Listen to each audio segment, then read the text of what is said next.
Vande ಹಂಸವರಾನ್ ರಘುತ್ತಮಗುರೋನ್ ವೈದದ್ಯವಾರಾನಿಧೀನ್ ಶ್ರೀಸತ್ಯವ್ರತರಾಘವೇಂದ್ರಮುನಿಪಾನ್ ಸದ್ಬೋಧಸಧ್ಯಾನಪಾನ್ ವಿದ್ಯಾಯಾಂ ವಿಬುಧಾಚಾರ್ಯಂ ವೇದಜ್ಞಾನಾಬ್ಧಿಚಂದಿರಂ ದುರ್ಮತಧ್ವಾಂತಮಾರ್ತಂಡಂ ಸತ್ಯಧ್ಯಾನಮುನಿಂ ಭಜೆ ಸತ್ಯಾಭಿಜ್ಞಕರಾಬ್ಜೋತ್ಥಾನ್ ಪಂಚಾಶದ್ವರ್ಷಪೂಜಕಾನ್ ಸತ್ಯಪ್ರಮೋದತೀರ್ಥಾರ್ಯಾನ್ Naomi ನ್ಯಾಯಸುಧಾರತಾನ್ ಶಾಸ್ತ್ರೇಷು ಪಾರದೃಶ್ವಾನಂ ಶಾಸ್ತ್ರಜ್ಞೇಷು ಚ ವತ್ಸಲಂ ದೀನಭಕ್ತೋದ್ಧಾರಕರಂ ಸತ್ಯಾತ್ಮಾನಂ ಗುರುಂ ಭಜೆ ವಿದ್ಯಾಪೀಠವಿದಾತಾರಂ ವಿದ್ಯಾವಾರಿಧಿಚಂದಿರಂ ವಿದ್ಯಾರ್ಥಿವತ್ಸಲಂ ವಂದೇ ಮಹಾಮಹಿಮಸದ್ಗುರುಂ ಆಪಾದಮೌಲಿಪರ್ಯಂతం ಗುರುಣಾಂ ಆಕೃತಿಂ ಸ್ಮರೇತ್ ತೇನ ವಿಘ್ನಾಃ ಪ್ರಣಶ್ಯಂತಿ ಸಿದ್ಧ್ಯಂತಿ ಚ ಮನೋರಥಾಃ ಶ್ರೀ ಗುರುಭ್ಯೋ ನಮಃ ಹರಿ ಓಂ.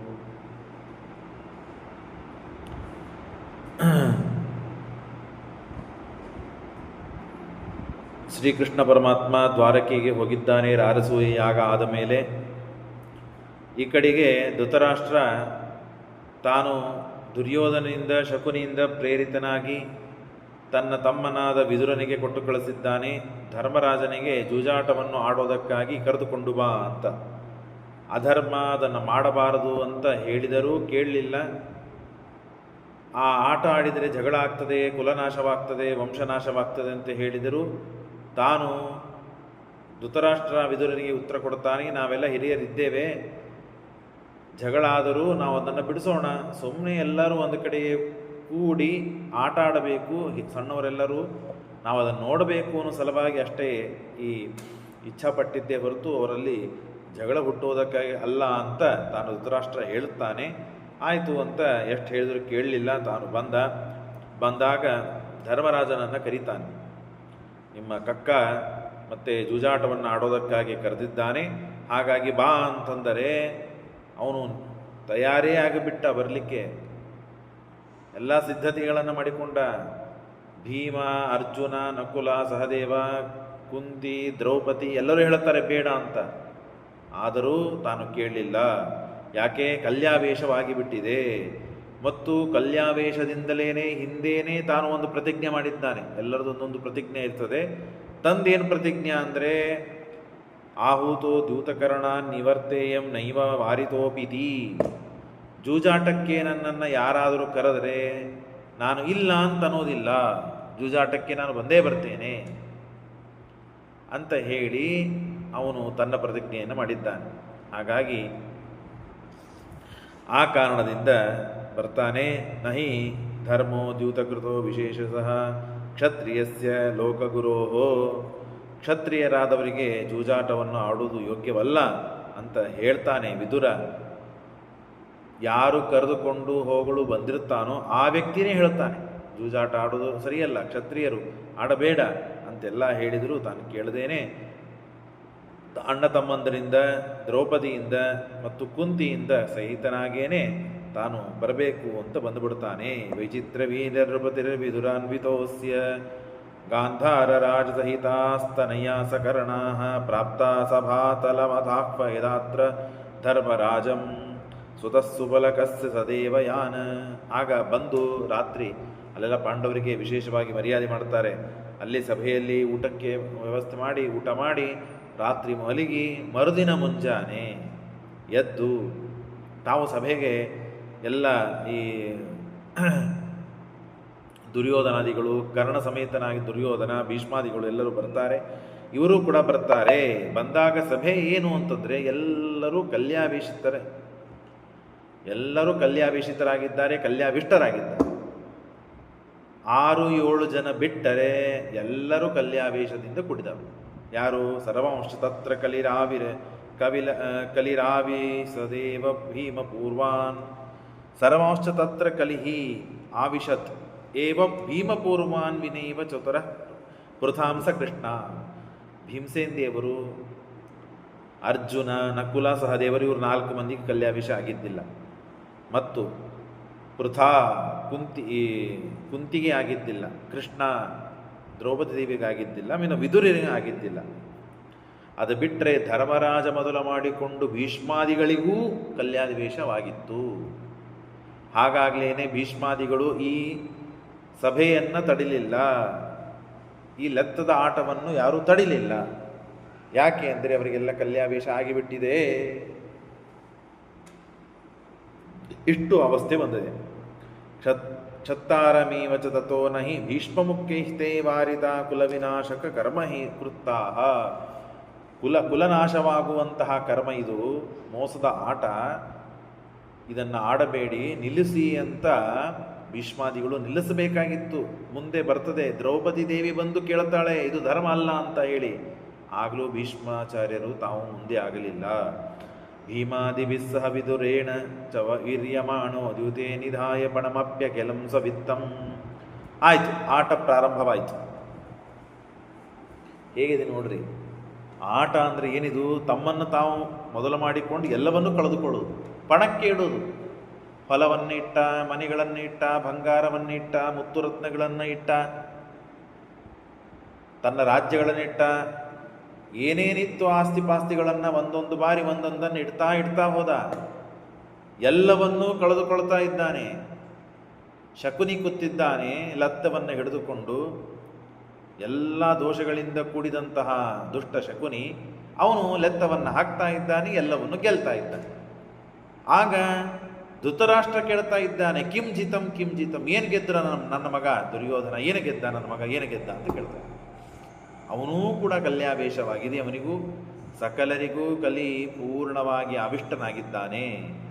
ಆಗ ಗಾಂಧಾರಕೇಣ ವಿಜಿತಾಕ್ಷ ಹೃದಾ ಜಿತೋ ದ್ರಾಕ್ ಪಾಂಡೋ ಸುತೇನ ನಕುಲಂ. ಕೊನೆಗೆ ಎಲ್ಲವನ್ನೂ ಸೋತುಕೊಂಡ. 5 ಜನ ದ್ರೌಪದಿ ಮಾತ್ರ ಉಳಿದಿದ್ದಾರೆ. ನಕುಲನನ್ನ ಪಣಕ್ಕೆ ಇಡ್ತಾನೆ, ನಕುಲನನ್ನ ಮಾರಿದಂತೆ ಪಣಕ್ಕೆ ಇಡ್ತಾನೆ. ಸುತೋಥ ನಕುಲಂ ನ್ಯಧಾತ್ ಪಣಾಯ, ಪಣಕ್ಕೆ ಇಟ್ಟ. ಆಗ ನಕುಲನನ್ನು ಸೋತ. ತಸ್ಮಿನ್ ಜಿತೇತ ಸಹದೇವಂ, ಸಹದೇವನನ್ನು ಪಣಕ್ಕೆ ಇಡ್ತಾನೆ, ಸಹದೇವನನ್ನು ಸೋತ. ಕೊನೆಗೆ ಅರ್ಜುನನ್ನು ಪಣಕ್ಕೆ ಇಡ್ತಾನೆ, ಅರ್ಜುನನ್ನು ಸೋತ. ಭೀಮಂ ಚ, ಭೀಮನನ್ನು ಪಣಕ್ಕೆ ಇಡ್ತಾನೆ, ಅವನನ್ನು ಸೋತ. ಕೊನೆಗೆ ದ್ರೌಪದಿ ದೇವಿಯನ್ನು ಪಣಕ್ಕೆ ಇಡ್ತಾನೆ, ಆ ದ್ರೌಪದಿ ದೇವಿಯನ್ನು ಸೋತ. ಹೀಗೆ ಕ್ರಮೇಣ ಸೋಮಕ ಸುತಾಂ ಸ್ವಯಮಪಿ ಕ್ರಮೇಣ ರಾಜಾನಿಧಾಯ ವಿಜಿತೋಸ್ಯ ಸುಯೋಧನಸ್ವಂ ಸೂತಂ ದಿದೇಶ ಪೃಜದಾತ್ಮ ಪುತ್ರಿಕಾಯಾ. ಆಗ ಕೊನೆಗೆ ದ್ರೌಪದಿ ದೇವಿಯನ್ನು ಪಣಕ್ಕೆ ಇಡ್ತಾನೆ, ದ್ರೌಪದಿ ದೇವಿಯನ್ನೂ ಸೋತು ಬಿಡ್ತಾನೆ. ಕೊನೆಗೆ ಉಳಿದವನು ಒಬ್ಬನೇ, ಅವನನ್ನೂ ತಾನು ಪಣಕ್ಕೆ ಇಟ್ಕೊತಾನೆ. ಅವನನ್ನೂ ತಾನು ಪಣಕ್ಕೆ ಇಟ್ಕೊಂಡಾಗ ಅವನೂ ಸೋತು ಹೋದ. ಆಸ್ತಿ ಪಾಸ್ತಿಗಳಿದ್ವು, ಹೊಲಮನೆಗಳಿದ್ವು, ಅರಮನೆಗಳಿದ್ವು, ಬಂಗಾರ ವಜ್ರ ವೈಡೂರ್ಯಗಳಿದ್ವು, ಅವನ್ನೆಲ್ಲ ಕಳ್ಕೊಂಡ. ಅಣ್ಣ ತಮ್ಮಂದರನ್ನು ಕಳ್ಕೊಂಡ, ಹೆಂಡತಿಯನ್ನೂ ಕಳೆದುಕೊಂಡ. ಇನ್ನು ಉಳಿದವನು ಯಾರು? ತಾನು ಮಾತ್ರ. ಅವನನ್ನೂ ಕಳೆದುಕೊಂಡ.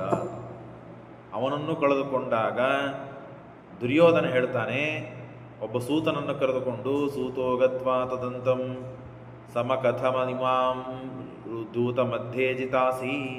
ಇವರೆಲ್ಲ ನಮ್ಮ ದಾಸರಾಗಿದ್ದಾರೆ. ಇವನ ಹೆಂಡತಿ ಇದ್ದಾಳಲ್ಲ ದ್ರೌಪದಿ, ಆ ದ್ರೌಪದಿ ಸಭೆಯಲ್ಲಿ ರಾಜಮನೆಯಲ್ಲಿ ಕೂತಿದ್ದಾಳೆ, ಅವನನ್ನು ಕರೆದುಕೊಂಡು ಬಾ, ಆಕಿ ನಮ್ಮ ದಾಸಿ ಅಂತ ಹೇಳಿದರೆ ಅವನು ಹೋದ. ಸೂತ ದುರ್ಯೋಧನ ಹೇಳಿದ ಆಜ್ಞೆಯನ್ನು ಅನುಷ್ಠಾನ ಮಾಡಬೇಕು ಅಂತ ಹೋದವನು. ಕ್ಷಿಪ್ರಂ ಛಾಯಾಹಿರಾಜ್ಞಾಂ ಸಿಮಿತಿ ಮುರುದಿತಾಂ ಇತ್ಯಥೋ ಸಾಪ್ಯವಾದಿ ನಾಹಂ ಯಾತ್ಸೆ ಗುರುಣಾಂ ಸಮಿತಿ ಮಿತಿ ವಯೋ ಸೋಪ್ಯಮಂ ಭೀಮಭೀತಂ. ಅವಳಂತಾಳೆ, ನಾನು ರಸ್ವಲೆ, ನಾನು ಮುಟ್ಟಾಗಿದ್ದೇನೆ, ಹೊರಗೆ ಕೂತಿದ್ದೇನೆ, ಏಕವಸ್ತ್ರದಲ್ಲಿದ್ದೇನೆ, ಅಂಥದ್ದು ಸಭೆಗೆ ಬರಬಾರದು, ಎಲ್ಲೂ ಹೋಗಬಾರದು, ಒಂದೇ ಕಡೆ ಕೂತಿರಬೇಕು, ಹಾಗಾಗಿ ನಾನು ಬರೋದಿಲ್ಲ ಅಂತ ಹೇಳಿ ತಾನು ಹೇಳ್ತಾಳೆ. ನಾನೆಲ್ಲೂ ಬರೋದಿಲ್ಲ ಅಂತ ಹೇಳ್ತಾಳೆ. ಹೇಳಿ ಕಳಿಸಿಬಿಡ್ತಾಳೆ. ಅವನು ಬಂದ್ಬಿಡ್ತಾನೆ. ಸರಿ ಆಯಿತು ಅಂತ ಹೇಳಿ. ಆಗ ದುರ್ಯೋಧನ ಅಂತಾನೆ, ಈ ಸೂತನನಿಗೆ ಬಾಗೊಳಲು ಆಕಿ ಬಾಗಬೇಕು ಅಂದರೆ ನನ್ನ ತಮ್ಮನೇ ಬೇಕು ಅಂತ ಹೇಳಿ ದುಶ್ಯಾಸನನ್ನು ಕೊಟ್ಟು ಕಳಿಸ್ತಾನೆ. ದುಶ್ಯಾಸನ, ಹೋಗು ಆ ದ್ರೌಪದಿಯನ್ನು ಕರೆದುಕೊಂಡು ಬಾ ಅಂದಾಗ ಸಪಾಪ ಪುರುಷೋತ್ತಮ. ಇಂಥ ಕೆಲಸಗಳಲ್ಲಿ ಅತ್ಯಂತ ಹುರುಪು, ಅವನಿಗೆ ಉತ್ಸಾಹ. ಯಾಕೆ? ಅವನು ಪಾಪಿಷ್ಟನೇ ಸ್ವಯಂ. ಪಾಪಿಷ್ಟರಾದವರಿಗೆ ಪಾಪ ಕೆಲಸವನ್ನು ಮಾಡುವುದಕ್ಕೆ ಬಹಳ ಉತ್ಸಾಹ. ಹಾಗಾಗಿ ಸಪಾಪ ಪುರುಷೋತ್ತಮ, ಶ್ರೀಮದಾಚಾರ್ಯನ ಹೇಳ್ತಾರೆ, ಪಾಪದಲ್ಲಿ ಪುರುಷೋತ್ತಮ. ಇಂದ್ರಜಿತ್ತನ ಅವತಾರವನು. ರಾಮಾಯಣದಲ್ಲಿ ಏನು ಇಂದ್ರಜಿತ್ ಇದ್ನಲ್ಲ, ಆ ಇಂದ್ರಜಿತ್ತನ ಅವತಾರನೇ ಇವ ದುಶಾಸನ. ಹಾಗಾಗಿ ಪ್ರಗುಕ್ಷ್ಯ ಕೇಶ ಪಕ್ಷಕ್ಕೆ ನೇರವಾಗಿ ಹೋಗ್ತಾನೆ. ದ್ರೌಪದಿಯನ್ನು ಕೂದಲನ್ನೇ ಗಟ್ಟಿಯಾಗಿ ರಜಸ್ವಲೆಯಾದಂತಹ ಹೆಣ್ಣು, ಅವಳನ್ನು ಕೂದಲನ್ನು ಹಿಡಿದುಕೊಂಡು ದರ ದರ ದರ ಎಳೆದುಕೊಂಡು ಕರೆದುಕೊಂಡು ಬಂದು ಸಭೆ ಮಧ್ಯೆಯಲ್ಲಿ ನಿಂದ್ರಿಸ್ತಾನೆ. ಸಪಾಪ ಪುರುಷೋತ್ತಮ ಪ್ರಗೃಕ್ಷ್ಯ ಕೇಶ ಪಕ್ಷಕ್ಕೆ ಪುರಸ್ವ ಮಾತುರಾಗ ಆನಯತ್. ಮುಂದೆ ಗಾಂಧಾರಿ ಕೂತಿದ್ದಾಳೆ. ಮೂರ್ಖನಾದ ದುಶ್ಯಾಸನ ತನ್ನ ತಾಯಿಯನ್ನೂ ಗಮನ ಕೊಡದೇನೆ ತನ್ನ ಅಣ್ಣನ ಹೆಂಡತಿಯನ್ನ ರಜಸ್ವಲೆ ಏಕವಸ್ತ್ರದಲ್ಲಿ ಇದ್ದವಳನ್ನ ಏನೂ ಆಚೆ ಈಚೆ ನೋಡದೆ ಬಿಡೆ ಮಾಡದೆ ಹಾಗೆ ದುಷ್ಟತನ ಮಾಡ್ತಾ ತೆಗೆದುಕೊಂಡು ಬಂದಿದ್ದಾನೆ, ಕರೆದುಕೊಂಡು ಬಂದಿದ್ದಾನೆ. ಪರಸ್ವ ಮಾತುರಾನಯತ್ ಸಭಾಂ ಅಯುಗ್ಮವಾಸಸಿ. ಸಭಾಹೃತ ರಜಸ್ವಲ ಜಗಾದ ಭೀಷ್ಮಪೂರ್ವಕ. ಆ ರಜಸ್ವಲೆಯಾದಂತಹ ದ್ರೌಪದಿ ಎಲ್ಲರನ್ನು ಮುಂದೆ ಮಾಡಿ ಎಲ್ಲರಿಗೆ ಈ ಚಾಲೆಂಜ್ ಹಾಕ್ತಾಳೆ, ಮಾತನ್ನು ಹೇಳ್ತಾಳೆ. ಏನಿದು ಧರ್ಮ? ಏನು ನಡೆಸ್ತಾ ಇದ್ದೀರಿ ನೀವು? ಏನು ಮಾಡ್ತಾ ಇದ್ದೀರಿ ನೀವು? ನಾನಂದ್ರೆ ಏನು? ನನಗೆ ಈ ಸಭಾ ಮಧ್ಯೆಯಲ್ಲಿ ಕರೆದುಕೊಂಡು ಬರ್ತೀರೇನು? ಅದು ನೀಚ ದುಶ್ಯಾಸನ ಇಷ್ಟು ಕುಕರ್ಮವನ್ನು ಮಾಡ್ತಾ ಕರ್ಕೊಂಡು ಬಂದಿದ್ದಾನೆ. ಅದನ್ನು ನೋಡ್ತಾ ನೀವೆಲ್ಲ ಹಿರಿಯರು ದೊಡ್ಡವರು ಕೂತಿದ್ದೀರಿ, ಧರ್ಮಮೂರ್ತಿಗಳು, ನೀವೆಲ್ಲ ಏನು ಮಾಡ್ತಾ ಇದ್ದೀರಿ ಅಂತ ಬೈತಾಳೆ. ಅಷ್ಟಲ್ಲದೇನೆ ಈ ಜೂಜಾಟ ಇದು ಮಹಾ ಅಧರ್ಮ. ಅಧರ್ಮ ಏಷ ವಾರ್ಯತೇನ ಧರ್ಮಭಿರ್ ಭವದ್ವಿಧೈ ಕಥಂ ಛಲಾತ್ಮಕೆ ದ್ಯೂತೆ ಜಿತೆ ಧರ್ಮಜಿತೋ ಭವೇತ್. ಇದು ರಾಜರಿಗೆ ಶೋಭೆ ತೋರುವ ಆಟನ. ಇದು ರಾಜರು ಬಾಹುಬಲಗಳಿಂದ ಮತ್ತು ರಾಜ್ಯವನ್ನು ಸಂಪಾದನೆ ಮಾಡಬೇಕು, ಐಶ್ವರ್ಯವನ್ನು ಸಂಪಾದನೆ ಮಾಡಬೇಕು. ಅದು ಬಿಟ್ಟು ಜೂಜಾಟವನ್ನು ಆಡೋದು, ಅದರಲ್ಲಿ ಸೋತರೆ ಸೋತಂತೆನ ಅಂತ ಹೇಳಿ ಬೈತಾಳೆ. ನಹಿ ದ್ಯೂತಂ ಧರ್ಮಂ ಆಹುಹು ವಿಶೇಷೇಣ ತು ಭೂಭುಜ. ಯಾರೂ ಹೇಳಿಲ್ಲ ಜೂಜಾಟ ಇದು ಧರ್ಮ ಅಂತ ಹೇಳಿ. ಅದರಲ್ಲಿ ಸೋತಾರಂತೆ, ನಾವೆಲ್ಲ ದಾಸರಂತೆ, ಹಾಗಾಗಿ ಕರೆದುಕೊಂಡು ಬಂದಿದ್ದಾರಂತೆ, ನೀವೆಲ್ಲ ನೋಡ್ತಾ ಇದ್ದೀರಂತೆ ಅಂತ ಹೇಳಿ ಬೈತಾಳೆ. ಏ ಧರ್ಮಂ ನ ವದಂತೀಹ ನತೆ ವೃದ್ಧ ಇತೀರಿತಾಃ ಅವೃದ್ಧ ಮಂಡನಾಂನೈವ ಸಭೈತ್ಯಾಹುರ್ಮನೀಷಿಣಃ ಕಥಂ ದ್ಯೂತೆ ಜಿತಾನಾಹಂ ಅಜಿತೆ. ಇನ್ನಾಗಲಿ ಅಷ್ಟಾಗಿ ಗೆದ್ದಾರಂತಾದರೂ, ಧರ್ಮವಲ್ಲೇ ಅಲ್ಲ, ಧರ್ಮದ ಅಲ್ಲೇ ಅಲ್ಲ ಇದು ಆಟ, ಆದರೂ ಗೆದ್ದಾರಂತಾದರೂ ನನ್ನನ್ನು ದುರ್ಯೋಧನ ಗೆಲ್ಲಿಕ್ಕೆ ಹೇಗೆ ಸಾಧ್ಯ? ನನ್ನ ಗಂಡನನ್ನು ಗೆದ್ದಿದ್ದಾನೆ, ನನ್ನ ಗಂಡ ದಾಸನಾಗಿದ್ದಾನೆ ಹೊರತು ನಾನು ದಾಸಿಯೇ ಆಗಿಲ್ಲ. ನನ್ನ ಗಂಡನಿಗೆ ನಾನು ದಾಸಿ. ನಾನು ವಿವಾಹವನ್ನು ಮಾಡಿಕೊಳ್ಳದೇನೆ, ಹೇಗಿದೆ ನೋಡ್ರಿ ಧರ್ಮ. ವಿವಾಹವನ್ನು ಮಾಡಿಕೊಳ್ಳದೆ ಸ್ತ್ರೀಯಾಗಿ ಉಳಿದಿದ್ದರೆ, ಆಗ ನನ್ನನ್ನು ನಾನು ಮಾರಿಕೊಂಡಿದ್ದರೆ, ಮಾರಿಕೊಂಡಂತಹ ವ್ಯಕ್ತಿಗೆ ನಾನು ದಾಸಿ ಅಂತ ಆಗ್ತಾ ಇದ್ದೆ. ನಾನು ವಿವಾಹಿತಳು, ಹಾಗಾಗಿ ನನ್ನ ಗಂಡನನ್ನು ನೀನು ಗೆದ್ದಿ ಅಂತಂದರೆ ನನ್ನ ಗಂಡ ನಿನಗೆ ದಾಸ, ನಾನು ಅವಳಿಗೆ ದಾಸಿ. ನೀನೇನೇ ಕೆಲಸವನ್ನು ಹೇಳುವುದಿದ್ರೆ ನನ್ನ ಗಂಡನಿಗೆ ಹೇಳಬೇಕು, ನನ್ನ ಗಂಡ ನನಗೆ ಹೇಳುತ್ತಾನೆ, ನೀನು ನನಗೆ ಮಾತನಾಡುವಂತೆ ಇಲ್ಲ. ಒಂದೆದ್ದು ಧರ್ಮದಿಂದ ಗೆದ್ದೇ ಇಲ್ಲ. ಧರ್ಮ ಅಲ್ಲೇ ಅಲ್ಲ, ಆಟ ಅಧರ್ಮ. ಕ್ಷತ್ರಿಯರು ಬಾಹುಬಲಗಳಿಂದಲೇ ಗೆಲ್ಲಬೇಕು ಅಂತ ಇಷ್ಟೆಲ್ಲ ಮಾತನಾಡಿ ಭೀಷ್ಮರ ಮುಂದೆ ಹೋಗಿ ನಿಂತರೆ ಏನು ಮಾತನಾಡಿದ್ದಾರೆ ಇಲ್ಲ. ಸಹೇವ ಕರ್ಮ ಕರ್ತವ್ಯಂ ಪತೋ ದಾಸ್ಯೇಹಿ ಭಾರ್ಯ ದಾಸಿತ್ವಂ ನ ಪೃಥಕ್ ಮೇಸ್ಯ. ಹೇಗಿದೆ ನೋಡ್ರಿ ಧರ್ಮ. ದಾಸಿತ್ವಂ, ದಾಸಿ ನಾನು ಯಾವಾಗಲೂ ಮದುವೆ ಮಾಡಿದ ಕ್ಷಣದಿಂದ ಸಾಯುವವರೆಗೂ ನಾನು ನನ್ನ ಗಂಡನ ದಾಸಿನೇ, ಇನ್ನೊಬ್ಬರ ದಾಸಿ ಅಂತ ಆಗುವುದಿಲ್ಲ. ನನ್ನ ಗಂಡ ಇನ್ನೊಬ್ಬರಿಗೆ ದಾಸ ಅಂತಾಗಲಿ, ಅವ ನಿನಗೆ ದಾಸ, ಅವನಿಗೆ ನಾನು ದಾಸಿ ಹೊರತು ನಿನಗೆ ನಾನು ದಾಸಿ ಅಲ್ಲ. ಯಾಕೆ? ನಾನು ನಿನ್ನ ಕೈ ಹಿಡಿದಿಲ್ಲ, ನನ್ನ ಗಂಡನ ಕೈ ಹಿಡಿದಿದ್ದೆ. ಇದು ಸೋತ ಪಕ್ಷದಲ್ಲಿ, ದಾಸರಾದ ಪಕ್ಷದಲ್ಲಿ. ದಾಸರಾಗೇ ಇಲ್ಲ, ಸೋತೆ ಇಲ್ಲ, ಇದು ಅಧರ್ಮ ಆಟ. ಅದು ಮುಂದಿತ್ತು. ಸಹೈವ ಕರ್ಮ ಕರ್ತವ್ಯಂ ಪತೋ ದಾಸೇ ಹಿ ಭಾರ್ಯ ದಾಸಿತ್ವನ್ನ ಪೃಥಕ್ ಮೇಸ್ಯ ಜಿತೇಪಿ ಪತೋ ಸ್ವತಃ ಇತ್ಯಾದ್ಯ ಅಪಿ ಭೀಷ್ಮಾದ್ಯ ಕಲ್ಯಾವೇ ವಿಷಯನ ಮೋಹಿತ. ಇಷ್ಟೆಲ್ಲ ಧರ್ಮರಾಜ ಭೀಷ್ಮಾದಿಗಳ ಮುಂದೆ ನಿಂತು ತಾನು ಮಾತನಾಡಿದರೆ ಭೀಷ್ಮ ಏನು ಉತ್ತರ ಕೊಡಲಿಲ್ಲ. 525 ವರ್ಷಗಳ ಕಾಲ ತಾವು ಅಧ್ಯಯನ ಮಾಡಿದ್ದಾರೆ. ಯಾವುದು ಧರ್ಮ, ಯಾವುದು ಅಧರ್ಮ, ಯಾವುದು ಏನು ಅಂತನ್ನೋದು ಪೂರ್ಣವಾಗಿ ಧರ್ಮವನ್ನು ತಿಳಿದುಕೊಂಡು ಮಹಾನುಭಾವರಾದ ಬೃಹಸ್ಪತ್ಯಾಚಾರ್ಯರು, ಪರಶುರಾಮ ದೇವರು ಅವರೆಲ್ಲ ಕಡೆಯಿಂದ ಅಧ್ಯಯನ ಮಾಡಿಕೊಂಡು ಬಂದ ಎಲ್ಲ ವಿದ್ಯೆ ಏನಾಯಿತು? ನದಿಯಲ್ಲಿ ಹಾಕಿದಂತೆ ಆಯಿತು, ಬೆಂಕಿ ಹಚ್ಚಿ ಸುಟ್ಟಿದಂತೆ ಆಯಿತು. ಉತ್ತರನೇ ಇಲ್ಲದಕ್ಕೆ ಸುಮ್ಮನೆ ಕೂತಿದ್ದಾರೆ. ಯಾಕೆ ಕಲ್ಯಾವೇಶ ದ್ರುಪದಿ ಕಲ್ಯಾವೇಶೇನ ಮೋಹಿತಾ, ಕಲಿಯ ಆವೇಶದಿಂದ ನೋಡ್ತಾ ಸುಮ್ಮನೆ ಕೂತಿದ್ದಾರೆ ಹೊರತು ನನಗೇನು ಗೊತ್ತಿಲ್ಲಮ್ಮ, ನಿನ್ನ ಗಂಡನಿಗೆ ಕೇಳ್ಕೊ ನೀನು ಅಂತ ಅಂದುಬಿಟ್ರು. ಹೆಣ್ಣಿಗೆ ಅವಮಾನವಾಗ್ತಾ ಇದೆ, ಕುಲವಧು ಅವಳು, ನಿಮ್ಮ ಮೊಮ್ಮಕ್ಕಳ ಸೊಸೆ. ಅಂಥವರು ದುಷ್ಟರಾದ ದುಶ್ಯಾಸನ ದುರ್ಯೋಧನಾದಿಗಳು ಅವಮಾನ ಮಾಡ್ತಾ ಇದ್ದಾರೆ, ಮಾನಹರಣ ಮಾಡ್ತಾ ಇದ್ದಾರೆ. ಒಂದು ಹುಡುಗಿಯ, ಒಂದು ಕನ್ಯೆಯ ಮಾನವನ್ನು ರಕ್ಷಣೆ ಮಾಡಲಿಕ್ಕೆ ಬರದೇ ಇದ್ದರೆ ಈ ವಿದ್ಯೆಯನ್ನು ಅಧ್ಯಯನ ಮಾಡಿದ್ದೇನು ಪ್ರಯೋಜನ ಅಂತ ಪ್ರಶ್ನೆ ಬರ್ತದೆ. ಸುಮ್ಮನೆ ಕೂತಿದ್ದರು. ಹೇಳ್ತಾರೆ, ಪೃಚ್ಛ ಧರ್ಮಜಂ ಇತ್ಯುಕ್ತ ತೂಷ್ಣಿಮೇವ ಬಭೂವಿರೆ. ನಿನ್ನ ಗಂಡ ಇದ್ದಾನಲ್ಲ ಧರ್ಮ, ಅವನಿಗೆ ಕೇಳು, ನಾನೇನು ಮಾಡಲಿ ಅಂತ ಹೇಳಿ ಆಟ ಆಡ್ಲಿಕ್ಕೆ ಬಂದವನವನು, ಸೋತವನವನು, ನೀ ಬಂದು ನಿಂತಿದ್ದಿ, ನಾನು ಕೇಳಿದರೆ ಪ್ರಶ್ನೆ ನಾನೇನು ಉತ್ತರ ಕೊಡಲಿ ಅಂತನ್ನುವ ಅವಸ್ಥೆಯಲ್ಲಿ ತಾವು ಮಾತನಾಡಿ ಸುಮ್ಮನಾಗ್ಬಿಟ್ರು. ಏನೂ ಪಿಟಕ್ಕನ್ನಲಿಲ್ಲ, ಇಷ್ಟೇ ಹೇಳಿಬಿಟ್ರು. ಭೀಷ್ಮಾಚಾರ್ಯರು ಅವ್ರ ಪಿತಾಮಹ, ಇಷ್ಟು ವರ್ಷಗಳ ಅಧ್ಯಯನ ಮಾಡಿ ಬಂದವರು, ತಮ್ಮ ಭೀಕರವಾದ ಪ್ರತಿಜ್ಞೆಯನ್ನು ಮಾಡಿ ಭೀಷ್ಮ ಅಂತ ಬಿರುದನ್ನು ಪಡೆದಂತಹ ಮಹಾನುಭಾವರು ಈ ಕಾಲಕ್ಕೆ ಮಾತನಾಡಬೇಕಾಗಿತ್ತು, ಮಾತನಾಡಲಿಲ್ಲ. ಅದಕ್ಕೆ ಶ್ರೀಮದಾಚಾರ್ಯರು ಒಂದೇ ಒಂದು ಉತ್ತರ ಕೊಡ್ತಾರೆ, ಏನು ಅಂತಂದರೆ ಕಲಿಯ ಆವೇಶ ಇತ್ತು, ಮತ್ತು ಅಷ್ಟೇ ಅಲ್ಲ ದುರ್ಯೋಧನ ದಾಕ್ಷಿಣ್ಯ ಇತ್ತು, ಅನ್ನದ ಋಣ ಇತ್ತು. ಹಾಗಾಗಿಯೇ ಯಾರು ಮನೆಯಲ್ಲಿ ಊಟ ಮಾಡಬೇಕು, ಯಾರ್ದು ಊಟ ಮಾಡಬೇಕು, ಎಂಥದ್ದು ಊಟ ಮಾಡಬೇಕು ಅಂತನ್ನೋದು ಬಹಳ ಜಾಕೆಯಿಂದ ಜಾಗರೂಕವಾಗಿ ನಾವು ಇರಬೇಕು. ಯಾವ ಕಾಲಕ್ಕೆ ಆ ಅನ್ನದ ಋಣ ನಮ್ಮ ಮೈ ಮೇಲೆ ಬಿದ್ದು ನಾವು ಏನು ಪಾಪ ಕೆಲಸ ಮಾಡ್ತೇವೆ ಅಂತನ್ನೋದು ಗೊತ್ತಾಗೋದಿಲ್ಲ. ಹಾಗಾಗಿ ಪುಣ್ಯವಂತರಲ್ಲೇನೇ ನಾವು ಊಟ ಮಾಡಬೇಕು, ಪುಣ್ಯವಾದ ಅನ್ನವನ್ನೇ ಭೋಗ ಮಾಡಬೇಕು. ಅಂದಾಗಲೇ ನಮ್ಮಿಂದ ಪಾಪ ಆಗುವುದು ನಿಂದಿರಲಿಕ್ಕೆ ಸಾಧ್ಯ, ಇಲ್ಲದೆ ಸಾಧ್ಯವಿಲ್ಲ ಅನ್ಲಿಕ್ಕೆ ಇವರೆಲ್ಲ ದೃಷ್ಟಾಂತರು, ಮಹಾನುಭಾವರು ಭೀಷ್ಮಾಚಾರ್ಯರು, ಅದರೊಳಗೆ ಸಂದೇಹ ಇಲ್ಲ.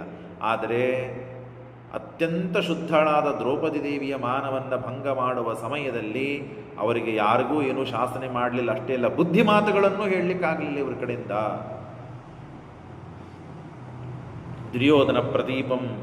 ದುರ್ಯೋಧನನ ಪ್ರದೀಪ ವಿರೋಧ ಕಟ್ಟಿಕೊಳ್ಳೋದು ಬೇಡಪ್ಪ ಅಂತ ಹೇಳಿ ನ ಕಶ್ಚಿತ್ ದಶಕತ್ತದ ಉವಾಚ ವಿದುರಸ್ತತ್ರ. ಆದರೆ ಒಬ್ಬ ವ್ಯಕ್ತಿ ಎದ್ದು ನಿಂತ. ಅವನ್ಯಾರು? ವಿದುರ ಎದ್ದು ನಿಂತ. ಎಲೆ ದುರ್ಯೋಧನ, ಏನು ಮಾಡ್ತಾ ಇದ್ದಿ ನೀನು? ಧರ್ಮ ಅಲ್ಲಿದು ನೀನು ಮಾಡ್ತಾ ಇರೋದು. ಉವಾಚ ವಿದುರಸ್ತತ್ರ ನ ಧರ್ಮೋಯಂ ಇತಿ ಸ್ಫುಟಂ. ನೀ ಮಾಡ್ತಾ ಇದ್ದ ಧರ್ಮನ, ಒಂದು ಹೆಣ್ಣಿಗೆ ಅವಮಾನ ಮಾಡೋದು ಧರ್ಮನ? ಯಾವ ಶಾಸ್ತ್ರದಲ್ಲಿದೆಯಪ್ಪ ಇದು ನಿನಗೆ? ತಸ್ಯ ವಾಚಂ ಜಗ್ರಾಹ ಧೃತರಾಷ್ಟ್ರ ಸಹಾತ್ಮಜ ಊರ್ಧ್ವಬಾಹು. ಎರಡೂ ಕೈಗಳನ್ನು ಮೇಲೆ ಎತ್ತಿ, ವಿದುರ ಎರಡೂ ಕೈಗಳನ್ನು ಮೇಲೆ ಎತ್ತಿ, ಇದು ಅಧರ್ಮ, ಇದನ್ನು ತಡೀರಿ ಅಂತ ಹೇಳಿ ದೇವತೆಗಳಿಗೆ ಪ್ರಾರ್ಥನೆ ಮಾಡ್ತಾನೆ. ದೇವಾನ ಖ್ಯಾಪಯಂಸ್ತದ. ಊರ್ಧ್ವಬಾಹುಗಳನ್ನು ಸ್ವಾಶಕ್ತಿಂ ದ್ರೌಪದಿಂ ಚಾಹ. ಅಮ್ಮ ತಂಗಿ ದ್ರೌಪದಿ ಕೇಳು, ಈ ಸಭೆ ಪೂರ್ಣ ಅಧರ್ಮದಿಂದ ಕೂಡಿದಾಗಿದೆ. ಸಭೆಯಲ್ಲಿ ಕೂತವರು ಧರ್ಮಭ್ರಷ್ಟರಾಗಿದ್ದಾರೆ. ಈ ಸಭೆ ಕೇವಲ ಸ್ವಾರ್ಥ, ಮೋಹ, ಹಣ, ವಂಚನೆ ಇವುಗಳಿಂದ ತುಂಬಿದೆ. ಹಾಗಾಗಿ ಇಲ್ಲಿ ಧರ್ಮ ನಡೀತಾ ಇಲ್ಲ. ಸ್ವಾಶಕ್ತಿಂ ದ್ರೌಪದಿಂ ಚಾಹ ಜಿತಾ ನಿವಾಸಿ ಧರ್ಮತಃ ಅಧರ್ಮೋ ಹಿ ಮಹಾನೇತಾಂ ಸಭಾಂ ಆಕ್ರಮ್ಯ ತಿಷ್ಠತಿ. ಇಡೀ ಸಭೆ ಕಲಿ ತುಂಬಿ ಅಧರ್ಮವನ್ನು ತುಂಬಿ ಸಭೆಯನ್ನು ಮುಚ್ಚಿಬಿಟ್ಟಿದ್ದಾರೆ. ಇಲ್ಲಿ ನಡೆಯುವುದು ಕೇವಲ ಅಧರ್ಮ. ಏವಂತು ವಿದುರೋಣುತ್ತೆ ವಿಕರ್ಣ ಪಾಪಕೋ ಬಿಸನ್. ಹೀಗೆ ವಿದುರ ಹೇಳಿ ಸುಮ್ಮನೆ ಕೂತಾಗ ವಿಕರ್ಣ ಮಹಾಪಾಪಿಷ್ಟ ಏನೋ ಡಂಭಕ್ಕಾಗಿ ಮೋಸಕ್ಕಾಗಿ ಏನೋ ಧರ್ಮವನ್ನು ಹೇಳಿಕ್ಕೆ ಬಂದರೆ ಅವನಿಗೆ ಕರ್ಣ ಸುಮ್ಮನೆ ಕೂಡಿಸ್ತಾನೆ. ದೃಷ್ಟ್ವಾ ಭೀಮ ಶಿಷ್ಯಮಾನಾಂತು ಕೃಷ್ಣಾಂ ಧರ್ಮಾತ್ಮಜಂ ಧರ್ಮರಾಜೇಜ ಕೃಷ್ಣ. ಆಗ ಧರ್ಮರಾಜನಿಗೆ ಮತ್ತೆ ಹೇಳ್ತಾನೆ, ಅಲ್ಲ ಇನ್ನೂ ಒಂದು ನಿಮ್ಮ ಕಡೆಗೆ ಆಸ್ತಿ ಉಳಿದಿದೆ, ಅದ್ಯಾರು? ಕೃಷ್ಣನೊಂದು ಪಣಕ್ಕೆ ಇಡ್ರಿ ಅಂದಾಗ ಭೀಮಸೇನ ದೇವರು ಎದ್ದು ಬೈತಾರೆ. ಆಗ ಸುಮ್ಮನೆ ಇರ್ತಾರೆ. ಆಗ ಭೀಮಸೇನ ದೇವರು ಎದ್ದು ಹೇಳ್ತಾರೆ, ರಾಜ ಸ್ಯಾಸ್ಯೋ ಯುವರಾಜೇನ ಧರ್ಮಾಚ್ಛಲನ್ ಯಸ್ಮಾತ್ ವಾಕ್ಯಮಿದಂಬ ಭಾಷೆ. ಭೀಮಸೇನ ದೇವರು ಎದ್ದು ಹೇಳ್ತಾರೆ, ಅರ್ಜುನ ಅಲ್ಲಿ ಬೆಂಕಿ ಇದೆ, ಆ ಬೆಂಕಿಯನ್ನು ತೆಗೆದುಕೊಂಡು ಬಾ, ನಮ್ಮ ಅಣ್ಣನ ಕೈಯನ್ನು ಸುಟ್ಟು ಹಾಕೋಣ. ಯಾವ ಕೈಯಿಂದ ಜೂಜವನ್ನು ಆಡೋದಕ್ಕೆ ಲೆತ್ತವನ್ನು ಎತ್ತಿದ್ನಲ್ಲ ಅವನು, ಆ ಕೈಗಳನ್ನು ಸುಟ್ಟು ಹಾಕೋಣ ನಾವು ಅಂತ ಭೀಮಸೇನ ದೇವರು ಧರ್ಮರಾಜನ ಕೈಯನ್ನು ಸುಡೋದಕ್ಕೆ ಅರ್ಜುನನಿಗೆ ಬೆಂಕಿಯನ್ನು ತೆಗೆದುಕೊಂಡು ಬಾ ಅಂತ ಹೇಳ್ತಾರೆ. ಆಗ ಇವಾನ್ಯಸ್ತವತೋ ದ್ಯೋತೆ ದಕ್ಷಿಣೀಯೋ ಹಿತೆ ಭುಜೌ ನೈವಂ ಇತ್ಯರ್ಜುನೋ ಅವಾದಿ ತಮಾಹ ರುಕೋದರ. ಆಗ ಭೀಮ ಈ ಮಾತನ್ನು ಕೇಳಿ ಅರ್ಜುನ ಗಾಬರಿ ಬಿಟ್ಟ. ಓ, ಹಾಗಾದರೆ ನಮ್ಮ ಅಣ್ಣನ ಕೈ ಸುಟ್ಟು ಹಾಕ್ಬಿಡ್ತಾನೆ ಇವನು. ಬೇಡ ಬೇಡ ಭೀಮಣ್ಣ, ಬೇಡ, ಧರ್ಮಣ್ಣನ ಕೈ ಸುಡಬೇಡ, ಅವನು ದೊಡ್ಡವನು, ಹಿರಿಯವನು ಅಂದಾಗ ಭೀಮಸೇನ ದೇವರು ಹೇಳ್ತಾರೆ, ಅರ್ಜುನ ನೀನು ನನಗೆ ಉಪದೇಶ ಮಾಡ್ಲಿಕ್ಕೆ ಬಿಡಬೇಡ. ಯಾವುದು ಧರ್ಮ, ಯಾವುದು ಅಧರ್ಮ, ಯಾವುದು ಪುಣ್ಯ, ಯಾವುದು ಪಾಪ, ಯಾರು ದೊಡ್ಡವರು ಯಾರು ಸಣ್ಣವರು ಅಂತ ನನಗೆಲ್ಲ ಪೂರ್ಣ ಗೊತ್ತಿದೆ. ಅವನು ರಾಜ ಅಂದರೆ ನಾನು ಯುವರಾಜ. ರಾಜ ತಪ್ಪು ಮಾಡಿದಾಗ ಯುವರಾಜ ಶಾಸನೆ ಮಾಡಬೇಕು, ಅದು ಕರ್ತವ್ಯ. ಹಾಗಾಗಿ ಶಾಸನ ಮಾಡ್ತೇನೆ. ಹಾಗಾದರೆ ಕೈ ಸುಟ್ಟೆ ಹಾಕಿಬಿಡ್ತೀಯ ಅಂತಂದರೆ ಇಲ್ಲ. ದೊಡ್ಡವರು, ಬಹಳ ಮಹತ್ವದ ಮಾತು ಭೀಮಸೇನ ದೇವರು ಹೇಳಿಕೊಡ್ತಾರೆ. ಶಾಸ್ತ್ರ ಧರ್ಮ ನಿರ್ಣಯ, ದೊಡ್ಡವರು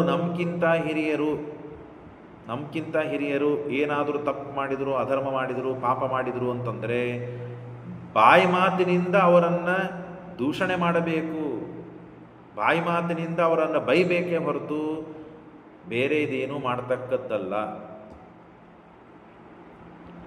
ವಕ್ತವ್ಯಂ ನತು ಕರ್ತವ್ಯಂ ತಸ್ಮಾನ್ ಮಯಾ ಕೃತಂ. ವಕ್ತವ್ಯಂ, ದುಷ್ಟ, ಪಾಪ, ಮೂರ್ಖ ಅಂತ ಬೈಬೇಕೇ ಹೊರತು, ಅಥವಾ ಏನಂತಾರೆ, ಕೈ ಸುಡುತ್ತೇನೆ, ನಿನ್ನನ್ನು ಕಾಲು ಮುರಿತೇನೆ, ನಿನ್ನನ್ನು ಕೊಂದು ಹಾಕ್ತೇನೆ ಅಂತ ಅನ್ಬೇಕೇ ಹೊರತು ಅದನ್ನು ಮಾಡಬಾರ್ದು. ಅವ್ರಿಗೆ ಶಾಸನ ಅಷ್ಟೇ. ಅಷ್ಟು ಅವರು ಬಯಸ್ಕೊಳ್ಳೋದ್ರಿಂದ ಅವರ ಸ್ಥಾನಮಾನಗಳನ್ನು ಕಳೆದುಕೊಂಡಂತೆ ಆಯಿತು. ಅವರ ಸ್ಥಾನಮಾನಗಳಿಗೆ ಈ ಮಾತುಗಳು ಸಣ್ಣವರ ಕಡೆಯಿಂದ ಅನಿಸ್ಕೊಳ್ಬಾರ್ದು. ಅವರು ದೊಡ್ಡವರಾದವರು ಹೇಗಿರಬೇಕು ಅಂದರೆ ಸಣ್ಣವರಾದವರ ಕಡೆಯಿಂದ ಏನೂ ಅನಿಸ್ಕೊಳ್ಬಾರ್ದು. ಹಾಗೆ ತಾವು ತಮ್ಮ ಮಾನವನ್ನು, ಸ್ಥಾನವನ್ನು ರಕ್ಷಣೆ ಮಾಡಿಕೊಳ್ಳಬೇಕು. ಧರ್ಮರಾಜ ಹಾಗೆ ಮಾಡಿಕೊಳ್ಳಿಲ್ಲ. ಭೀಮಸೇನ ದೇವರ ಕಡೆಯಿಂದ ಈ ಮಾತನ್ನು ಅನಿಸ್ಕೊಳ್ಬೇಕಾಯ್ತು. ಯಾಕಂದರೆ ಅವನು ತನ್ನ ಸ್ಥಾನವನ್ನು ಬಿಟ್ಟು, ಮಾನವನ್ನು, ಗೌರವವನ್ನು ಬಿಟ್ಟಿದ್ದ. ಆದ್ದರಿಂದ ಹೇಳ್ತಾರೆ, ಉತ್ತಮೇ ವಚಸಾ ಶಿಕ್ಷಾ. ದೊಡ್ಡವರು ತಪ್ಪು ಮಾಡಿದರೆ ಮಾತಿನಿಂದ ಶಿಕ್ಷೆಯನ್ನು ಕೊಡಬೇಕಂತೆ. ಎಷ್ಟು ಮಹತ್ವದಿದೆ ನೋಡ್ರಿ, ಮಾತಿನಿಂದ ಶಿಕ್ಷೆ ಕೊಡಬೇಕು. ಮಧ್ಯಮೇ ಅರ್ಥಾಪಹಾರಣಂ. ಮಧ್ಯಮರಾದವರಿಗೆ ಹಣವನ್ನು ಕಸ್ಕೊಂಡು ಬೀದಿಗೆ ಹಾಕಿಬಿಡ್ಬೇಕು. ಅವರನ್ನು ಹಣವನ್ನು ಕಸ್ಕೊಂಡು ದಾರಿದ್ರ್ಯವನ್ನು ಕೊಟ್ಟು ಬೀದಿಗೆ ಹಾಕಿಬಿಡಬೇಕು, ಒದ್ದಾಡಲಿ ಅಂತ ಹೇಳಿ. ಅಧಮನಾಗಿದ್ದರೆ ದೇಹದಂಡನ ಹೊಡಿಬೇಕು. ಹೊಡೆಯುವುದು ಯಾವಾಗ, ದಂಡಿಸುವುದು ಯಾವಾಗ? ಅಧಮನಾಗಲೇನೆ ಅವನಿಗೆ ದಂಡನ. ಉತ್ತಮನಾಗಿದ್ದರೆ ಮಾತಿನಿಂದ ಅವನಿಗೆ ಶಿಕ್ಷಣ. ಮಧ್ಯಮನಾಗಿದ್ದರೆ ಅರ್ಥವನ್ನು ಅಪಹಾರ ಮಾಡಿಕೊಂಡು ದಂಡ. ಅಧಮನಾದಲ್ಲಿ ಮಾತ್ರ ದೇಹದಂಡ. ಹಾಗಾಗಿ ನಮಗಿಂತ ಹಿರಿಯನಿವನು, ಹಾಗಾಗಿ ಮಾತಿನಿಂದ ದಂಡ ಆಗಬೇಕು ಅಂತ ಹೇಳಿ ಕೈ ಸುಡೋಣ ಅಂತ ಹೇಳಿದೆ ಅರ್ಜುನ, ಹೊರತು ಅವನು ನಿಜವಾಗಿ ಕೈ ಸುಡಬೇಕು ಅಂತ ಹೇಳಿಲ್ಲ. ಅಥ ಕರ್ಣೋ ಅಬ್ರವೀತ್. ಆಗ ಇಷ್ಟು ಮಾತು ನಡೀತಾ ಇದೆ. ಕರ್ಣ ಎದ್ದು ನಿಂತ ಸಭೆಯಲ್ಲಿ. ದ್ರೌಪದಿ ದೇವಿ ಕೇಳಿದ್ದಾಳೆ, ದ್ರೌಪದಿ ದೇವಿಗೆ ಉತ್ತರ ಬಂದಿಲ್ಲ. ಆಗ ವಿದುರ ನಿಂತು ಮಾತನಾಡಿದ. ಆ ತರುವಾಯ ಭೀಮಸೇನ ದೇವರು ಮಾತನಾಡಿದರು. ಆನಂತರದಲ್ಲಿ ಕರ್ಣ ಎದ್ದು ಮಾತನಾಡ್ತಾ ಇದ್ದಾನೆ. ಏನಂತ, ದ್ರೌಪದಿ, ನಿನ್ನ ಗಂಡಂದ್ರಿಲ್ಲ, ನಿನ್ನ ಗಂಡಂದ್ರೆಲ್ಲ ಸೋತ್ಬಿಟ್ಟಿದ್ದಾರೆ, ಅವರೆಲ್ಲ ದಾಸರಾಗಿದ್ದಾರೆ. ಹಾಗಾಗಿ ನೀನು ದುರ್ಯೋಧನ ಮನೆಗೆ ಹೋಗ್ಬಿಡು, ಇನ್ನ ಅವಳ ದಾಸಿ ನೀನು, ದುರ್ಯೋಧನನ ಸೇವೆ ಮಾಡ್ತಾ ಇರು. ಧಾತರಾಷ್ಟ್ರಗೃಹಂ ಯಾಹಿ ಇತ್ಯರ್ಥ ದುರ್ಯೋಧನೋ ಅವದತ್ ಪರಸ್ಪರ ವಿರೋಧಾರ್ಥಂ ಪಾಂಡವಾನಾಮಿದಂ ವಚಃ. ಕರ್ಣ ಹೇಳಿ ಇಷ್ಟು ಆದ ಮೇಲೆ ದುರ್ಯೋಧನ ಎದ್ದು ನಿಂದಿರ್ತಾನೆ. ಕರ್ಣ ಏನು ಹೇಳಿದ, ನಿಮ್ಮ ಗಂಡಂದರೆಲ್ಲ ಸೋತು ದಾಸರಾಗಿದ್ದಾರೆ, ನೀನು ಇನ್ನ ಮೇಲೆ ರಾಣಿಯಾಗಬೇಕು, ಅಥವಾ ನೀನು ಐಷಾರಾಮಾಗಿ ಜೀವನವನ್ನು ಮಾಡಬೇಕು ಅಂದರೆ ನನ್ನ ಗೆಳೆಯ ಇದ್ದಾನೆ ದುರ್ಯೋಧನ, ಅವನ ಮನೆಗೆ ಹೋಗಿನ್ನ ಅಂತ ಹೇಳಿ ಅಬದ್ಧವಾದ ಶಬ್ದಗಳಿಂದ ದ್ರೌಪದಿಯ ಅವಮಾನವನ್ನು ಮಾಡ್ತಾ ಇದ್ದಾನೆ. ಅಷ್ಟರೊಳಗೆ ದುರ್ಯೋಧನ ಇದ್ದು ನಿಂತ. ಪರಸ್ಪರವಾಗಿ ಪಾಂಡವರಲ್ಲಿ ವಿರೋಧವನ್ನು ತಂದುಕೊಡೋದಕ್ಕೆ ಭೀಮಸೇನ ದೇವರು ಧರ್ಮರಾಜನಿಗೆ ಬೈದರು, ಮಾತಿನಿಂದ ನೀನು ಕೈ ಸುಟ್ಟು ಹಾಕ್ತೇನೆ ಅಂತ ಹೇಳಿ. ಹಾಗಾಗಿ ದುರ್ಯೋಧನ ತಿಳ್ಕೊಂಡ. ಹಾಗಾದರೆ ಅವರಲ್ಲೇ ಜಗಳ ಹುಟ್ಟಿದೆ, ಇದೇ ಸಿಕ್ಕಿದ ಚಾನ್ಸು ಅಂತ ಹೇಳಿ ಇನ್ನು ಹೆಚ್ಚು ಜಗಳವನ್ನು ಹುಟ್ಟಿಸಬೇಕು, ಉರಿಯುವ ಬೆಂಕಿಯಲ್ಲಿ ತುಪ್ಪ ಹಾಕಬೇಕು ಅಂತ ಹೇಳಿ ಎದ್ದು ನಿಂತು ಹೇಳ್ತಾನೆ ದುರ್ಯೋಧನ, ನೋಡಪ್ಪ ನೀವೇನೇನು ಸೋತಿದ್ದೀರಲ್ಲ ಎಲ್ಲ ನಾನು ತಿರುಗಿ ಕೊಟ್ಬಿಡ್ತೇನೆ, ನಿಮ್ಮ ದಾಸ್ಯವನ್ನು ಬಿಟ್ಟು ಬಿಡ್ತೇನೆ. ಆದರೆ ದುರ್ಯೋಧನ ಯಾರು ಧರ್ಮರಾಜನನ್ನು ನಿನ್ನ ಅಣ್ಣ ಅಂತ ನೀವು ಸ್ವೀಕಾರ ಬಿಟ್ಬಿಡ್ರಿ. ಎಲ್ಲರೂ ಹೇಳೋದು ಬೇಡ, 4 ಜನ ಇದ್ದೀರಲ್ಲ, ಭೀಮಾರ್ಜುನರು ಮಾತ್ರ ಹೇಳಿದರೆ ಸಾಕು, ಅವ ಮಾಡಿದ್ದು ತಪ್ಪಿದೆ, ಹಾಗಾಗಿ ಧರ್ಮರಾಜ ನಮಗೆ ಸಂಬಂಧ ಇಲ್ಲ, ಅವ ನಮ್ಮ ಅಣ್ಣ ಅಲ್ಲ ಅಂತಿಷ್ಟು ಹೇಳಿ ಸಾಕು. ಪರಸ್ಪರ ವಿರೋಧಾರ್ಥಂ ಪಾಂಡವಾನಾಂ ಇದಂ ವಚಃ ಯುಧಿಷ್ಠಿರೋ ದುಃಖ ಹೇತು. ಅವನೇನು ಮಾಡಿದ್ದಾನೆ? ನಿಮಗೆ ಬರೇ ದುಃಖನೇ ಕೊಡ್ತಾ ಇದ್ದಾನೆ, ಅವನಿಂದ ನಿಮಗೆ ದುಃಖನೇ ಆಗ್ತಾ ಇದೆ. ಹಾಗಾಗಿ ದುಃಖ ಹೇತು ತವೇಕೋ ಯದ್ಯಪಿ ಯದಿ ಏನಂ ಮನ್ನೇನ ಗುರು ನ ಏಷಃ, ಇವ ನಮ್ಮ ದೊಡ್ಡವನಲ್ಲ, ನಮ್ಮ ಗುರು ಅಲ್ಲ, ನನ್ನ ಹಿರಿಯಲ್ಲ ಅಂತ ನೀವು ಇಬ್ಬರು ಹೇಳಿಬಿಟ್ರೆ, ಇದಿ ಬ್ರೂಯುಹು ಅಥವಾ ಭೀಮಪಾರ್ಥೋ ಏಕೋಪಿವ, ಇಬ್ಬರಾದರೂ ಹೇಳ್ರಿ ಅಥವಾ ಇಬ್ಬರೊಳಗೆ ಒಬ್ಬರಾದರೂ ಹೇಳಿ ಸಾಕು, ನಮಗೆ ನಾನು ನಿಮ್ಮನ್ನು ಬಿಟ್ಬಿಡ್ತೇನೆ ಅಂದಾಗ ಮತ್ತೆ ಭೀಮಸೇನರು ನಿಂತಿರ್ತಾರೆ. ದುರ್ಯೋಧನ ಸಿಕ್ಕಿದ ಚಾನ್ಸು ಅಂತ ಹೇಳಿ ಏನಾದರೂ ಮಾತನಾಡಬೇಡ, ನಮ್ಮಲ್ಲಿ ಬಿರುಕು ಹುಟ್ಟಿಸ್ಬೇಡ, ಏನೇ ಆದರೂ ಧರ್ಮರಾಜ ನಮ್ಮ ಅಣ್ಣನೇ, ನಮ್ಮ ಹಿರಿಯನೇ, ನಮ್ಮ ಗುರುನೇ ಅವ, ನಮ್ಮ ಜ್ಯೇಷ್ಠನೇ ಅವನು. ಪವಮಾನಸೂನು ಪೂಜ್ಯೋಸ್ಮಾಕಂ ಧರ್ಮಜ ಸಂಶಯೇನ ಗುರುಶ್ಚಾಯಂ ವಾಖಿಲಾನಾಂ ಯತೋ ಹಿ ಬಲಜ್ಯೇಷ್ಠಂ ಕ್ಷತ್ರಮಾಹುರ್ಮಹಾಂತಃ. ಅವನು ನಮ್ಮ ಜ್ಯೇಷ್ಠನೇ ಆಗಿದ್ದಾನೆ, ಅವನು ನಮ್ಮ ಹಿರಿಯನೇ ಆಗಿದ್ದಾನೆ. ಹಾಗಾಗಿ ಈ ವಿಷಯದಲ್ಲಿ ನಿಮಗೆ ಸಂದೇಹ ಬೇಡ. ಇಷ್ಟಾದರೂ ಏನಾದರೂ ಸಂದೇಹ ಬಂತು ಅಂದರೆ ನಾನು ಎಲ್ಲರಕ್ಕಿಂತಲೂ ಜ್ಯೇಷ್ಠ ನಾನೇ. ನಮ್ಮ ಧರ್ಮರಾಜನು ನನಗಿಂತ ಸಣ್ಣವನೇ, ಅವನಕ್ಕಿಂತ ದೊಡ್ಡವನು ನಾನೇ ಅಂತ ಹೇಳ್ತಾರೆ ಭೀಮಸೇನ ದೇವರು. ಯಾಕೆ ಗೊತ್ತಾ? ಕ್ಷತ್ರಿಯರಲ್ಲಿ ವಯಸ್ಸಿನಿಂದ ದೊಡ್ಡವನು ಸಂಬಂಧ ಇಲ್ಲ, ಬಲದಿಂದ ಉತ್ತಮನಾದವನೇ ಶ್ರೇಷ್ಠ. ಜಗತ್ತಿನಲ್ಲಿ ಭೀಮಸೇನ ದೇವರು ಎದ್ದು ನಿಂತು ಸಿಂಹದ ಘರ್ಷಣೆಯಿಂದ ಹೇಳ್ತಾ ಇದ್ದಾರೆ, ಸಿಂಹದ ಧ್ವನಿಯಿಂದ, ಅಷ್ಟು ಭೀಕರವಾಗಿ. ಜಗತ್ತಿನಲ್ಲಿ ನನ್ನಷ್ಟು ಶಕ್ತಿಶಾಲಿಯಾದವನು ಯಾರೂ ಇಲ್ಲ. ಹಾಗಾಗಿ ಎಲ್ಲರಿಗಿಂತ ಶ್ರೇಷ್ಠ, ಉತ್ತಮ, ಬಲಿಷ್ಠನಾದವನೇ ನಾನೇ. ಇದರ ಮೇಲೆ ನಿಮಗೇನಾದರೂ ಸಂದೇಹ ಇದ್ದರೆ ಯುದ್ಧಕ್ಕೆ ಬರ್ರಿ, ನಿಮ್ಮೆಲ್ಲ ತಲೆಗಳನ್ನು ನನ್ನ ಕಾಲಿನಿಂದ ತುಳಿದು ಒತ್ತಿ ನಿಮ್ಮನ್ನು ಸಂಹಾರ ಮಾಡ್ತೇನೆ ಅಂತ ಹೇಳ್ತಾರೆ ಭೀಮಸೇನ ದೇವರು.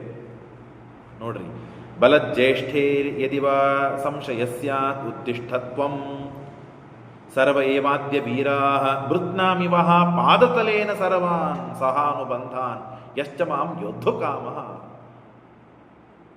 ನನ್ನ ಹಿರಿಯನಾದವನು ಧರ್ಮರಾಜ, ಅವನು ನನ್ನ ಗಂಡನೇ, ಅದರೊಳಗೆ ಸಂದೇಹ ಇಲ್ಲ. ಇಷ್ಟಾಗಿಯೂ ಕ್ಷತ್ರಿಯರಲ್ಲಿ ಶ್ರೇಷ್ಠರು, ಜ್ಯೇಷ್ಠರು ಅಂದರೆ ಬಲಿಷ್ಠರಾದವರೇ. ಹಾಗಾಗಿ ಎಲ್ಲರಿಗಿಂತ ನಾನು ಬಲಿಷ್ಠ, ಹಾಗಾಗಿ ನಾನೇ ಶ್ರೇಷ್ಠ. ನಿಮಗೆ ಈ ವಿಷಯದಲ್ಲಿ ಸಂದೇಹ ಇದ್ದರೆ ಬರ್ರಿ ಮಕ್ಕಳೇ ಅಂತ ಹೇಳಿ ತೊಡಿತಟ್ಟೆಯಿಂದಿರುತ್ತಾರೆ. ಯಾರು ಬರ್ತೀರಿ ಬರ್ರಿ ಯುದ್ಧಕ್ಕೆ, ನಾನು ನಿಮ್ಮ ತಲೆಯನ್ನು ನನ್ನ ಪಾದದ ತಳಗಿಟ್ಟು ತುಳಿದು ನಿಮ್ಮನ್ನು ಕೊಂದು ಹಾಕ್ತೇನೆ ನಾನು ಅಂದಾಗ ಎಲ್ಲರೂ ಗಾಬರಿ ಆದರು. ಸಭೆ ಸ್ತಬ್ಧವಾಗಿ ಹೋಯಿತು. ಸ್ವಲ್ಪ ಹೊತ್ತು ಕಾಲ ನಡಿಗೆ ಹೋಗಿದ್ದಾರೆ ಎಲ್ಲರೂ. ಭೀಮ ಸಿಟ್ಟಿಗೆ ಬಂದಿದ್ದಾನೆ, ಏನಾಗ್ತದೋ ಇನ್ನವಾಗ, ಯಾರನ್ನು ಕೊಂದು ಹಾಕ್ತಾನೇನೋ ಅಂತ. ಇತಿ ಬ್ರುವನ್ ಸಮುತ್ಥಿತನ್ ಅದನ್ ನೃಕೋದರೋ ತದಾ ವಿಘೂರ್ಣಿತ ಸಭಾತಲ ಭಯಾನ್ನಚ ಅದ ಕಿಂಚನ. ಸ್ತಬ್ಧವಾಗಿ ಗಪ್ಪರಿ ಕೂತಿದ್ದಾರೆ, ಯಾರೂ ಮಾತನಾಡಿದ್ದಾರಿಲ್ಲ.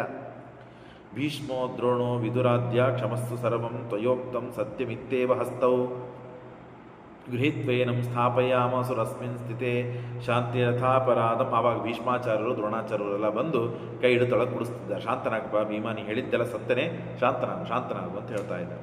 ನಿವಾರಿತೋ ಧರ್ಮಜೇನ ಗುರುಭಿಶ್ಚಾಪರೈತದ ಮಾನನಾರ್ಥಂ ಗುರುಣಾಂ ತು ನ ಭೀಮಸ್ತದಾ ಜಗಾನಃ.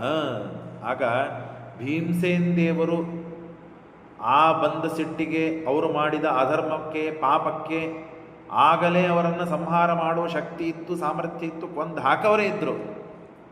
ಆದರೆ ಭೀಷ್ಮಾದಿಗಳು ಬಂದು ತಡೆದಿದ್ದಕ್ಕೆ ಆಗ ಸಂಹಾರ ಮಾಡದೆ ಬಿಟ್ಟು ಮುಂದೆ ಸಂಹಾರ ಮಾಡ್ತಾರೆ. ಹಾಗಾಗಿ ನಚಾತ ವರ್ತಯ ಜ್ಯೇಷ್ಠಂ ಧರ್ಮರಾಜಂ ಯುಧಿಷ್ಠಿರಂ ತೇಷಾಂ ಪಾಪಾಭಿವೃದ್ಧ್ಯರ್ಥಂ ಜ್ಯೇಷ್ಠವೃತ್ತಿಂ ಚ ದರ್ಶನಾತ್ ಅತ ಸುಯೋಧನ ಪಾಪೋ ಭೀಮಸೇನಸ್ಯ ಪಶ್ಯತಃ. ಯಾಕೆ ಬಿಟ್ಟರು ಅಂದರೆ ಅವ್ರ ಪಾಪ ಈಗ ಸತ್ತು ಹೋಗಿಬಿಟ್ಟಿದ್ರೆ ಅವ್ರ ಪಾಪ ಮುಗಿದು ಬಿಡ್ತಿತ್ತು. ಮುಂದೆ ಇನ್ನ ಮಹಾಘನಕಾರ್ಯವಾದ ಅತ್ಯಂತ ಪ್ರಬಲವಾದ ಪಾಪಕರ್ಮಗಳನ್ನು ಮಾಡೋರಿದ್ದಾರೆ ಈ ದುರ್ಯೋಧನಾದಿಗಳು. ಈಗ ಪಾಪ ಪ್ರಾರಂಭ ಮಾಡಿದ್ದಾರೆ, ಇನ್ನು ಮುಂದೆ ಪಾಪದ ಗುಡ್ಡವನ್ನು ಸಂಚಯವನ್ನು ಮಾಡೋರಿದ್ದಾರೆ, ಅತ್ಯಂತ ಘೋರವಾದ ಪಾಪಗಳನ್ನು ಮಾಡೋರಿದ್ದಾರೆ. ಆ ಪಾಪದ ಕೊಡ ತುಂಬಿ ತುಂಬಿ ಆದ ಮೇಲೆ ಮತ್ತು ಭೀಮಸೇನ್ ದೇವರು ಅವರನ್ನು ಮುಂದೆ ಕೊಂದು ಹಾಕಬೇಕು ಮತ್ತು ಇವರು ಭೀಷ್ಮಾದಿಗಳು ತಡೆದರು. ಎರಡೂ ಕಾರಣಕ್ಕಾಗಿ ಸುಮ್ಮನೆ ಅವರನ್ನು ಸಭೆಯಲ್ಲಿ ಬಿಟ್ಟು ತಾವು ಸುಮ್ಮನೆ ಇದ್ದಾರೆ. ಶ್ರೀಕೃಷ್ಣ ಅರ್ಪಣಮಸ್ತು.